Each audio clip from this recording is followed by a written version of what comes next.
Monsieur le président, monsieur le ministre, madame et monsieur les rapporteurs, mes chers collègues, j'ignore si l'on peut le qualifier d'historique, mais il est certain que ce texte marque indiscutablement une étape importante, déterminante pour la profession d'infirmier et d'infirmière.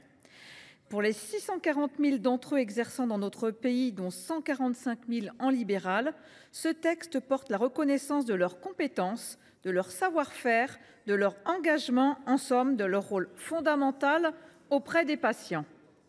Demandée depuis 20 ans par les infirmiers, cette proposition de loi va enfin contribuer à réorganiser la profession comme maillon de la chaîne de l'accès aux soins. Elle contribuera à fluidifier le parcours de soins dans un système actuellement défaillant, puisque 6,7 millions de personnes n'ont pas de médecin traitant. Aussi, sans remplacer le médecin traitant, et je tiens à insister sur ce point car ce n'est absolument pas la portée de ce texte ce texte entend avoir, ce texte donnera aux infirmiers les capacités et le droit de mener des entretiens reconnus comme des consultations avec la possibilité d'établir un diagnostic infirmier. Ce qu'ils font déjà depuis longtemps, désormais, cela sera reconnu et surtout rémunéré. Ils pourront désormais effectuer des prescriptions simples mais essentielles comme du paracétamol ou d'autres antalgiques de niveau 1, les mêmes que nous pouvons tous acheter en pharmacie mais que l'infirmier n'a pas pourtant le droit de prescrire. Ils pourront prescrire aussi d'autres produits et examens. Le texte sur lequel nous devons nous prononcer aujourd'hui préserve l'équilibre apporté lors de son examen au Sénat. En effet, il veille, et c'est impératif, à ce que les missions des infirmiers s'exercent toujours en coordination avec le médecin traitant.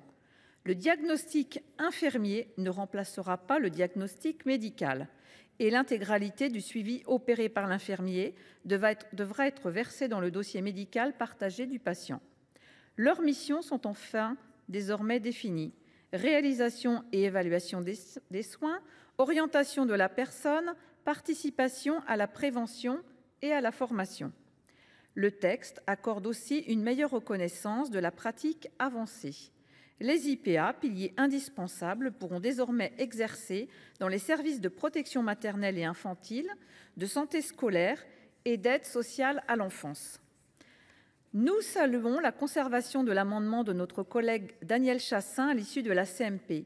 Cette mesure marque la reconnaissance des infirmiers coordonnateurs. C'est une avancée significative pour tous ceux qui jouent un rôle fondamental dans beaucoup d'établissements. À titre personnel, je salue la suppression que j'avais également proposée de la mesure imposant aux infirmiers qui arrêtent d'exercer pendant plusieurs années d'être soumis à une évaluation et éventuellement à une remise à niveau. Si je comprenais bien l'objectif de cette mesure, je la trouvais néanmoins injuste par rapport aux autres professionnels de santé qui n'y sont pas soumis. Ce texte est réellement un texte positif. Il répond aux attentes de la profession, aux besoins des patients et respecte le champ de compétences des différents professionnels. Mais nous avions insisté lors de l'examen du texte en première lecture. Ce texte ne sera une vraie réussite qu'à plusieurs conditions. D'abord, il faudra que les décrets soient rapidement publiés et qu'ils respectent bien sûr l'esprit de cette PPL. Ensuite, et je dirais même surtout, il faudra que les négociations qui seront menées cet été soient à la hauteur des attentes, alors que les actes médicaux infirmiers n'ont pratiquement pas évolué depuis 2009. C'est indispensable pour renforcer l'attractivité de la profession et pour envoyer le bon message à celles et ceux qui sont déjà en activité et qui peuvent parfois perdre espoir dans une profession qui peut s'avérer extrêmement difficile.